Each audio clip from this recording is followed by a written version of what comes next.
गांव पर एक चुड़ैल का साया घुमा करता था। गांव वालों ने एक तांत्रिक को बुलाकर गांव की चारों ओर एक सुरक्षा कवच बनवाया। चुड़ैल ने गांव में घुसने की कोशिश की, लेकिन सुरक्षा कवच ने उसे दूर फेंक दिया। अब चुड़ैल का गांव में जाना बंद हो गया। एक दिन चुड़ैल को एक मोबाइल मिला, उस पर किसी का कॉल आया। उधर से बिरजू बात कर रहा था। चुड़ैल ने अपनी मीठी बातों में उलझाकर बिरजू को गाँव के बाहर बुलाया और उसका खून पीकर चुड़ैल ने उसे मार डाला। चुड़ैल ने और एक नंबर डायल किया और उसे भी गाँव के बाहर बुलाकर उसे भी मार डाला। ऐसे ही गाँव में लोग मरने लगे। एक दिन रमेश को कॉल आया। इस बार रमेश की जगह पर उसकी पत्नी कुछ औरतों को साथ लेकर गाँव के बाहर गई। उसके साथ उसका पति भी कुछ लोगों को साथ में लेकर वहाँ पहुँचे। चुड़ैल ने उन सबको देखा तो उन्हें मारने के लिए आगे बढ़ी। तब लोगों ने उस पर हमला किया और एक औरत ने उस पर तांत्रिक का दिया गंगाजल डाला। थोड़ी देर में चुड़ैल जलने लगी और मर गई। एक चुड़ैल गाँव में आकर एक पानी का कुआं बनाकर जाती है और उस कुएं के पास एक जादुई भाला छोड़ जाती है। सुबह एक औरत उस कुएं के पास आती है। जैसे ही वो औरत पानी लेने कुएं के पास जाती है, वो भाला जिंदा होकर उस औरत को उस कुएं से निकाल देता है। उस नए कुएं को देख उस औरत का पति उसे ढूंढता हुआ वहाँ आता है। पास आते ही वो भाला उसे भी कुएं के अंदर धकेल देता है। गाँव की औरतें और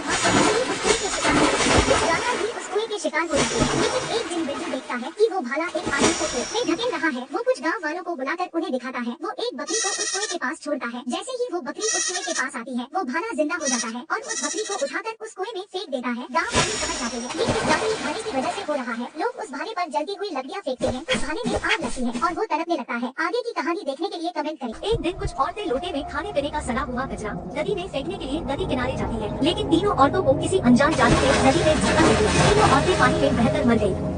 बिरजू भी नदी किनारे कचरा फेंकने जा रहा था, तभी चुड़ैल ने उसे पीछे से धक्का दिया और उसे पानी में गिरा दिया।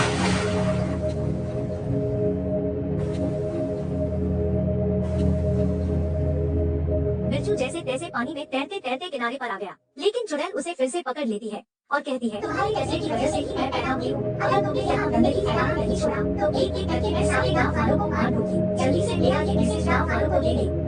और चुड़ैल वहाँ से चली जाती है। बिरजू अपने गाँव लौट आता है। आगे की कहानी देखने के लिए कमेंट को फॉलो करें।